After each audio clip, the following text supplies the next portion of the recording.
a partir justamente dunha confusión deses dous planos. Por iso é certo que é evidente que os Franco traballaron para tentar impedir que este ben fose considerado como un agasallo en calidade de xefe do Estado ao ditador,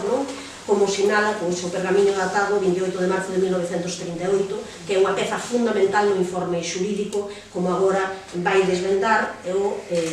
profesor da Universidade de Santiago de Compostela, experto en Dereito Administrativo, Xavier Ferreira, que me acompaña, que é a persoa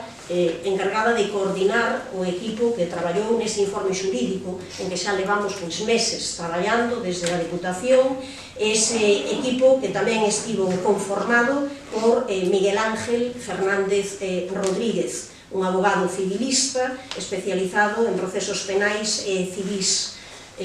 Levan realizando, xa digo, nos últimos meses un análise moi exhaustiva, moi sólida, moi rigorosa de toda esa documentación histórica previa que lle forneceu un estudo histórico e intentando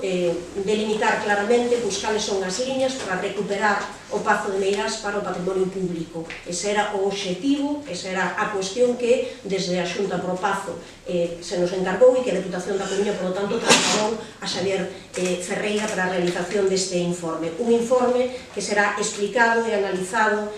con moitísimo detalle na próxima reunión da Xunta pro Pazo que vai ter lugar o próximo día 1, o próximo xoves, e de onde esperamos, unha vez que se faga esa análise tamén polo miúdo en todas as entidades que conforman a Xunta pro Pazo,